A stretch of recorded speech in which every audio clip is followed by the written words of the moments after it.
Maraja, among the great Maraja, Ayatollah Najafi Marashi, that again, he went to Qom. Actually, his father moved to Qom. And the reason for that is that, well, in Najaf, his father was planning a trip to Medina, to Mecca, to make Hajj. And so he said his father went and underwent for a series of 40 days of a'mal and of ibadat. And for these 40 days of a'mal and ibadat, that what he wanted to do is that, well, when he goes to Medina, that he wanted to know that where is the grave of his mother, Fatima Zahra. Sayyid Marashi Najafi, his father's name Sayyid Mahmud, Ayatollah Sayyid Mahmud Marashi Najafi. He wanted to find out that where is Fatima, where's her grave, so that I can pay the respects. So after those 40 days, on that 40th day that he did that a'mal, then he saw Imam Sadiq alayhi salatu wasalam in his dream, and he told Ayatollah Sayyid Mahmud Marashi Najafi, alayka bi karimat al-ahl al-bayt, alayka bi Fatima Masouma. It says that, no, that it is a reason why the grave of Fatima Zahra salamullah alayha is not apparent. It's not discovered. And it will remain that way until Yawm al-Qiyamah. But if you want to make the ziyarah to Fatima Zahra salamullah alayha, you want in the actual place, so then go to Karima Ahlul Bayt, to Fatima Masouma salamullah alayha. And this is how Ayatollah Marashi Najafi, along with his father, his family, they moved to Qom, from Najaf to Qom.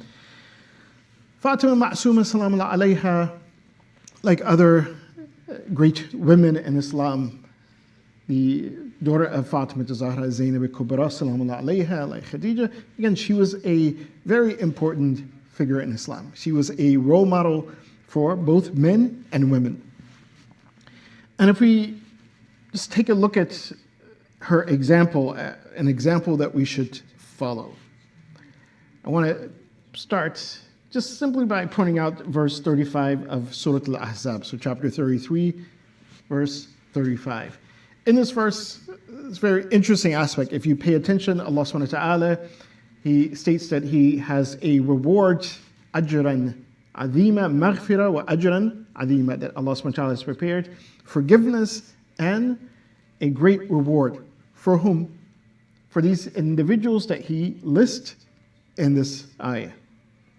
And those individuals that He lists, He says, إِنَّ الْمُسْلِمِينَ وَالْمُسْلِمَاتِ وَالْمُؤْمِنِينَ وَالْمُؤْمِنَاتِ وَالْقَانِتِينَ وَالْقَانِتَاتِ. Those men and women who submit to Allah subhanahu wa ta'ala, who say, La ilaha illallah Muhammadur Rasulullah. Those men and women who have iman, they have faith, they believe, they practice based on what they believe. They practice and put into practice the Quran and the Sirat and the Sunnah of the Ahlul Bayt alayhim afdal salatu wasalam. These are individuals, al-qanitin wal-qanitat, again, who are, they are obedient to Allah subhanahu wa ta'ala, obedient to Rasulullah, obedient to the Imams alayhim afdal salatu wasalam. These are individuals, again, Allah subhanahu wa ta'ala, He keeps mentioning the traits and the sifat. But why? Muslimin wal-muslimat, mu'minin wal-mu'minat, حافظين فروجهم والحافظات ذاكرين الله كثيرا والذاكرات, to show that, again, between men and women, there's no difference. There's no difference in, again, that aspect of their life, that which is the reward that Allah subhanahu wa ta'ala gives them. Again, Allah subhanahu wa ta'ala doesn't make a distinction between them. And this is something that, again, if you really read the Quran and you are understanding the Quran, that this is something that Allah subhanahu wa ta'ala, He puts, 1,400 years ago. Something that He shows that, look, there's no difference in the humanity of men and women. So when we look at Western history and Western thought, there was a point where, women weren't even considered to be human beings. There was no hisab.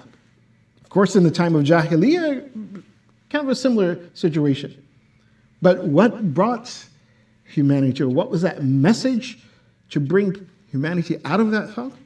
Islam, the revelation from Allah subhanahu wa ta'ala. Even in the West, even when you look at the laws in early America, women could not inherit anything. If their husbands died, then what happened? The wealth of the husband would go to his brother would go to someone else, or if he had a son, it would go to the son, would not go to the mother. This was the laws. In Islam, but no. Allah subhanahu wa ta'ala, he said, look, between men and women, there's no difference. Even, take just a moment, again, we say that this AI that we have, artificial intelligence, but it's truly based on a lot of information that's been fed from a lot of different books. And try this and go and say, okay, well, what is the difference between men and women? You get an interesting answer. On one hand, again, because the West, again, in their thought pattern, they went from this place that, oh, well, women are not really human, they don't have any rights, to this point, another extreme that, no, they have rights, and then to the point where there is a blurred line between men and women. And this is one of the answers you'll get. Well, there's some difference, maybe cultural difference, but, those differences on an average, moderate to little, not really much difference. But then try this as well. So, okay, well, what is the difference between masculinity and femininity? And I say, oh, well, yeah, there are certain characteristics, there are certain traits of masculinity that are associated with men. There's a certain aspect or traits and qualities that are associated with women. So there, again, that knowledge base, it shows that, yes, there is a difference. But Islam, it shows that what? Yes, there's not a difference in that quality and humanity. No, they're the same. Yes, there's a different aspects of laws that have to be followed, because there are certain things that, for example, that men, it becomes their responsibility when it comes to their household, their duty towards their family. There's a responsibility when it comes to, again, defending their family, defending the state, defending the nation. Again, that women, they may not have that responsibility or obligation initially. But sometimes there may be a place, again, like we see Zainab al-Kubra, salam alayha, that she had the responsibility to carry the caravan, to lead that caravan, based on the authority that she was given. So likewise, this verse, it shows these qualities, and these are all qualities when we examine qualities of development, rushd. Qualities of, we can also, if we look at it in spiritual terms, qualities of perfection. A little bit before this verse 35 of Surah Al-Ahzab, Allah subhanahu wa ta'ala, He speaks about the wives of Rasulullah sallallahu alayhi wa sallam, where He mentions, yes, they must, stay in their homes, they must stay, not come out and not be engaged in the society. But it doesn't say anything about them not developing themselves. No, they are those who are supposed to read the Quran. They are those who are supposed to engage with Allah subhanahu wa ta'ala and develop themselves to perfection. It wasn't something to keep them in a negative place. It was to protect them from the ills of the society and what was going on in the society. That they protect themselves, that they preserve themselves. But as far as their humanity, as far as their connection with Allah subhanahu wa ta'ala, as far as their status, no, nothing lowered their status. In fact, their status was elevated. And so Allah subhanahu wa ta'ala, He points out those things. And these are about 10 sifat. Read that verse 35 of Surah Al-Ahzab, where Allah subhanahu wa ta'ala, He points out those qualities. It's not all inclusive. Why? Because there are other qualities as well. I'll give you one of those qualities. It's understood here, not mentioned. Ilm, knowledge. La'alim wal-alimat. Al-aqil wal-aqilat. Those individuals, men who have intellect, who have knowledge, and women who have intellect and have knowledge, again, there's no difference between them. In fact, within the riwayat of Ahlul Bayt, alayhim salatu wasalam, there's a very interesting hadith, beautiful hadith. I think maybe some months ago I mentioned it either in Jum'ah, I read it, that a woman, al-alima, a woman who has knowledge, is 1,000 times better than what? Al-rajul jahil. So if you compare a woman who has knowledge and you see someone who, this person has no knowledge, even if he's a rajul, even if he's a man, then what is his value? What is his status? He said that woman, 1,000 times. 1,000 times better than that man who has no knowledge. So there's no value in simply the gender of any person. That value is in who that individual is. That individual, their connection to Allah subhanahu wa ta'ala, their development, that's where value lies. And Fatima Masouma, salam Allah alayha, she's one of those individuals who represents this. Fatima Masouma, as I mentioned before in one of our lectures, that she is the one who answered the questions of those individuals who came to see her father, Imam Musa Kadhim alayhi hafizah. So there were some people who came to Medina to get their questions answered. Questions about ahkam. They had some issues. They came. Imam Musa Kadhim alayhi hafizah, he wasn't there. And Fatima Masouma, she says, give me the questions. What do you have? She looked at it, and then she was like, oh, here are your answers. She wrote the answers. Those are your answers. So these individuals, they left with the answers written on that paper, on that note, which from Fatima Masouma. And as they were leaving, they encountered Imam Musa Kadhim alayhi hafizah. And they said, oh, well, we just came from your house. We had some questions. He said, but some young girls, he answered our questions. And Imam Musa Kadhim, he said, let me see. He looked, and he says, Fadaha Abuha. That may her father be a ransom for her. He was like, yes. He says, everything she said was accurate and was right. Fatima Masouma having this maqam, the status of knowledge, this is why Imam Rida alayhi hafizah, he had invited her. He says, come. Again, the Baytul Hikmah, the house of wisdom, again, that stood, and this is what it was. It stood in opposition to what? The house that Imam Sadiq alayhi hafizah established. Again, the Bani Abbas, they wanted to have, oh, hey, we have something too. We have a place of knowledge where knowledge is being spread.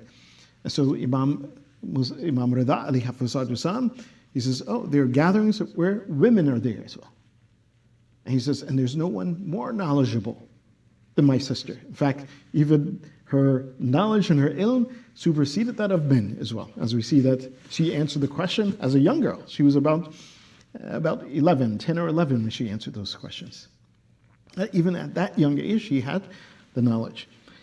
So there are traits and there are qualities that everyone should have.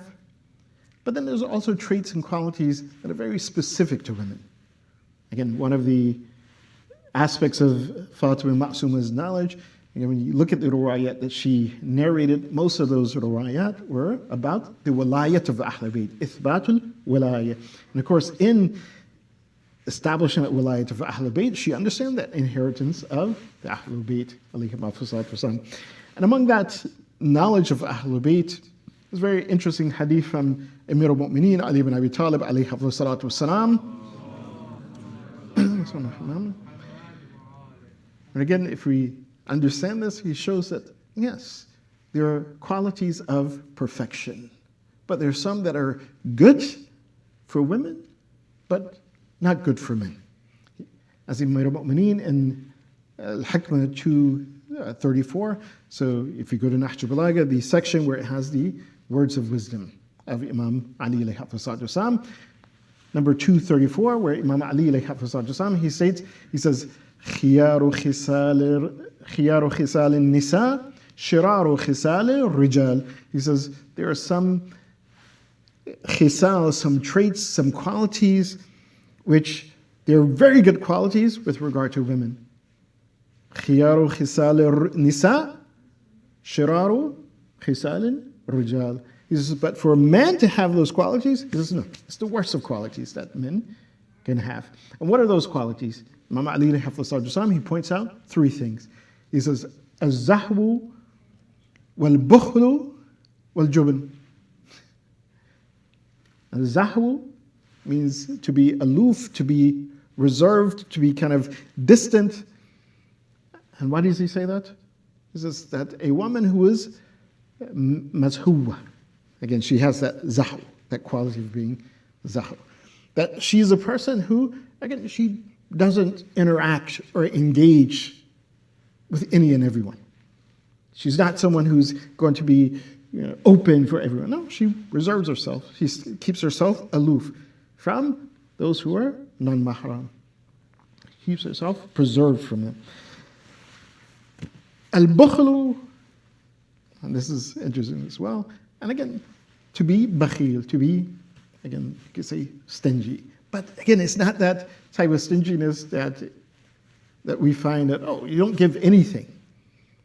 But why does Imam Ali says, Al-Bukhli, he says, a woman who's bakhila, then what does she do? She preserves her wealth, and she preserves the wealth of her husband. She doesn't just spend it, willy-nilly. No, she preserves it. But of course, as we see from the Sirat and the Sunnat of Ahlul Bayt, just so that this is not misunderstood in the wrong way, again, Fatima Zahra, salam alayha, she was one of those individuals who was generous. Fatima Masouma, salam alayha, and of course, even in her, after her shahada, she's someone that if you go and you make ziyarah to her, you ask for your needs, your hajat, you do tawassul with her. Again, they name that as the generosity of Fatima Masouma. And this is also why she's considered Karimata Ahlul Bayt. She's the generous lady of Ahlul Bayt, Karimata Ahlul Bayt. So that bukhl is not a defect, which quite often in some of the books of akhlaq, it is mentioned as one of those things which is negative. But yes, that bukhl in a sense that a woman, she's preserving her wealth, she's preserving the wealth of also her husband. She doesn't spend it without his permission. The third quality that Imam Ali he mentions is jubn. And what is that jubn? Again, one of those qualities, if we look in some of the books of akhlaq, this is to be cowardly. This doesn't mean that one is coward and doesn't have that shuja'ah in the moments that they should have the shuja'ah. Again, the best example is Fatima Zahra, salam alayha. The best example is Zainab al-Kubra, salam alayha. But that jubn also goes in a meaning of being like reserved. She preserves herself. She's not going to get to put herself out or in situations which there may be doubts or shubahat, or maybe, why is this lady? She's in that place, or she's with that person. This is that jubn that Imam Ali he's speaking about. And that also, it connects with one of those also statements that Imam Ali he said about Akhir al-Zaman. About Akhir al-Zaman. And he says, and that is a time, he says, it is one of the greatest tests. Akhir al-Zaman, he says, as he describes it, he says, Isa'hu sharrul azmani niswa. He says, it is one of the most difficult tests for women, fi akhir al-Zaman. Fi akhir al-Zaman. Why? Again, as I start, if you look at this, again, that AI is based on the thought of people. Many books or writings, all these collected together. What is the difference between men and women? Well, very little to minimum.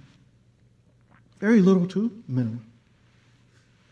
And this is why Imam Ali he says, in Akhir Zaman, he says, what will appear? He says that women will appear, kashifat ariyat, mutabarrijati min ad-din, dakhilati fil fitan. He says that women, they will appear where, again, the way they dress is very revealing.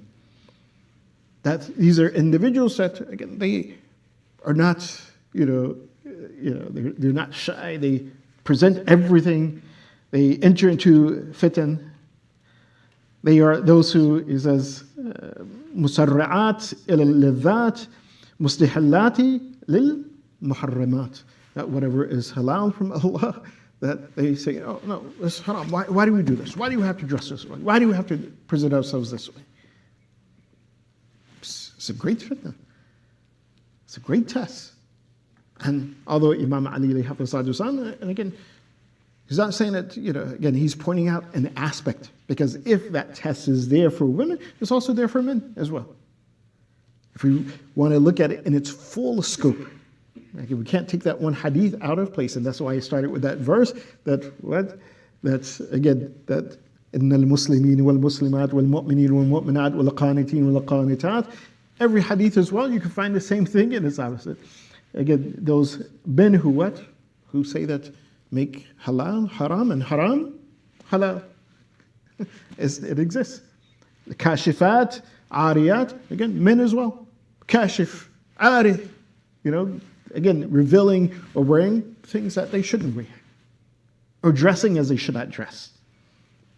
Again, this is one of the greatest tests of Akhir Zaman, as Amir al-Mu'mineen Ali ibn Abi Talib alayhi salatu wasalam is pointing out. And I'll just end with this one beautiful story that someone shared with me. It says once there was a lady, she's in full hijab, and she has her abaya, she's on everything, she's dressed, and she's in the street, she's crossing the street, and as she's crossing, another lady, younger lady, bumps into her, who's again inappropriately dressed. Again, so the young lady, she gets agitated that, oh, hey, this lady, she bumps into me, or they collide, and she looks at this older lady, middle-aged lady, all dressed in her cloak and her garment, and she's like, what is this? Why are you this way? Why are you backwards? Two things. She's like, why are you backwards? And so this older lady says, what do you mean? I'm backwards. So explain this to me. So let me know what I missed. She says, okay, well, I'm married. I'm a PhD candidate, about to complete my PhD. My husband, he's a physician. My son, he's in college. He's about to graduate. He was like, and she's naming all of these things, these accomplishments. Again, her knowledge. She says, okay, so tell me, what have I missed that I'm backwards? And this young lady, she realized, she was like, oh, subhanAllah. I'm looking at her, she has her cloak on, she's garment, and I think that, oh, well, she's backwards. Then she says, well, why aren't you comfortable like me? Again, she's not dressed decent. So, again, the intellect and the iman of this lady, she says that, okay, so, you know what? She says that to be comfortable, she says, that's a perspective. That's a perspective. She says, okay, if I really want to be comfortable, it's okay, I can take my shoes off. When I'm at home, I take my shoes off and I'm walking, no shoes, no socks, I'm walking barefoot. He says, if you want me to be comfortable, I can take my shoes off. And it's not constrained by the shoes. So, but if I take my shoes off, then again, my feet will be hurting from the asphalt, the heat asphalt. So what is this perspective of comfort? Then she asks one question. She says, look, that if you got a job, very good job, high-paying job, but they require you to dress in a particular way. You have to wear, a type of dress, long skirt, this and that, and they're going to pay you well. Says, will you wear that dress or won't you wear that dress? Says, oh, yeah, absolutely, because, again, I'm going to wear that dress. My livelihood is going to depend on it. She says, subhanAllah, that you're going to do this for an employer who's going to employ you for a short amount of time. Then afterwards, you will not have that job. Whatever pension or whatever you have is going to be less than that. But you're willing to do that. Why? To make your livelihood. Allah subhanahu wa ta'ala, He's required us to wear this dress, or a particular type of dress. He's required us to dress in a particular way. And with that, what do we get? Again, we get the best of friendship. For what? Forever. Not a short moment of time. Forever. So you're willing to do this for a short period of time and then you're cut off. But for eternity, you're not willing to dress the way your Creator wants you to dress. To live the way your Creator wants you to live. And there's eternity in that. I thought, this young lady, she was like, subhanAllah, yes. It's like, yeah, I've made a mistake. I've misunderstood this position. So inshallah, we pray that Allah subhanahu wa ta'ala continues to guide us by the wisdom, the hikmah of Ahlul Bayt, alayhim afdal salatu wasalam, and that in these moments of joy and the moments of shahada of Ahlul Bayt, alayhim afdal salatu wasalam, that we take a moment to reflect upon their lives, to learn from their livelihoods. And in the end, we give our peace and salutations to Fatima Masouma, salamu alayha, as that salutation is written and given by Ahlul Bayt. as they have taught us to respect her. Assalamu alayki ya binti Rasulillah. Assalamu alayki ya binti Rasulillah. Assalamu alayki ya binti Fatima wa Khadija. Assalamu alayki ya binti Amir al-Mu'mineen. Assalamu alayki ya binti al-Hasan wal-Husayn.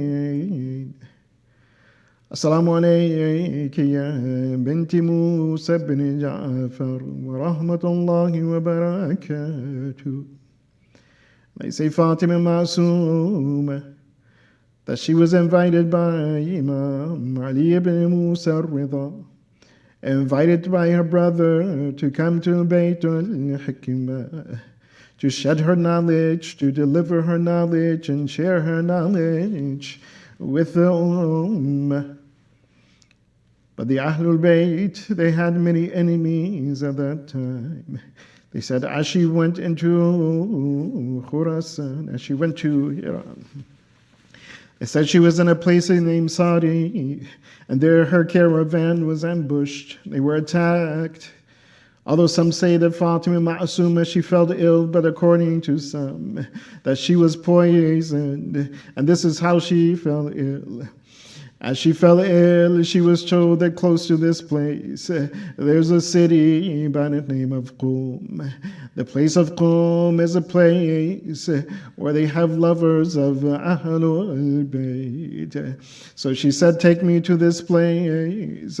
She went to Qum, and there she remained for 18 days. In those 18 days, her sickness became worse until she went to Rahmatullah. She returned to Allah before her brother, Imam Ali ibn Musa al-Ridha. And perhaps we will say that, Ya Fatima, how lucky you were, that your martyrdom was before your brother.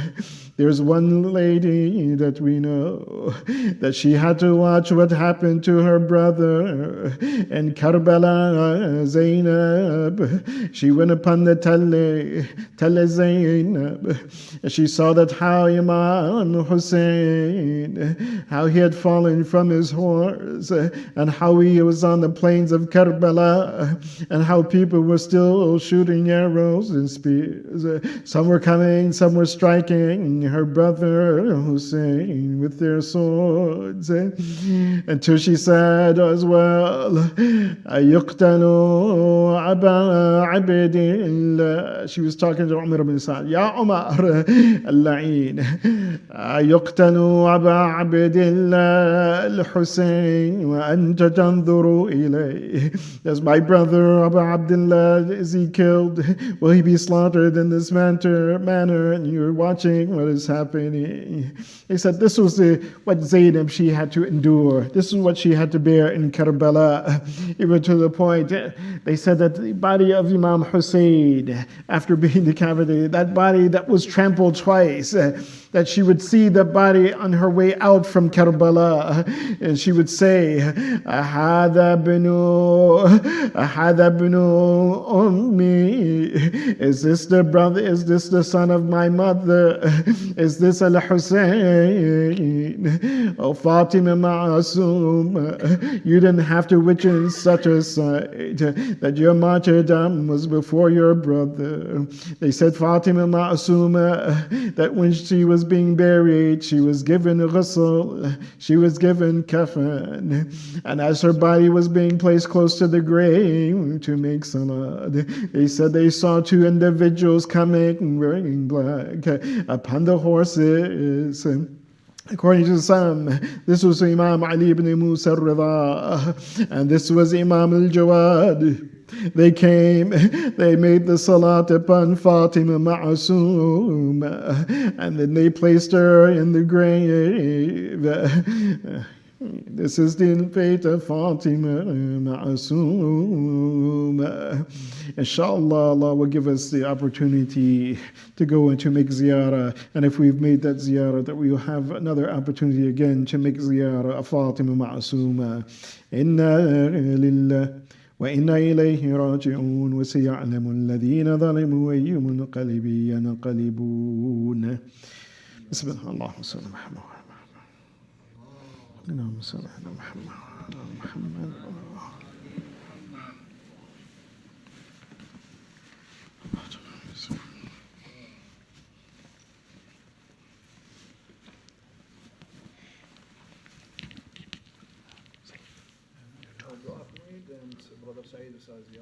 Okay. If you want to stay, we'll want to leave.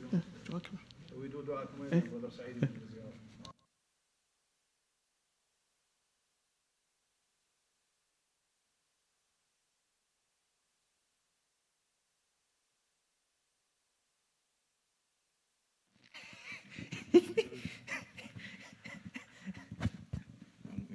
You are the backup in Saturday. Yeah.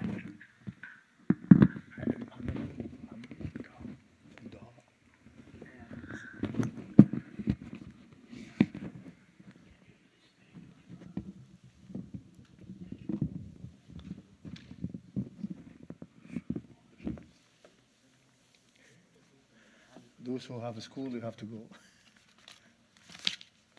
Yeah, it's good, yeah.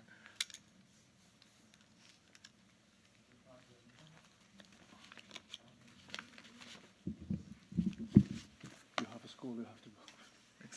So you don't go. اللهم صل على محمد وآل محمد. اللهم صل على محمد وآل محمد.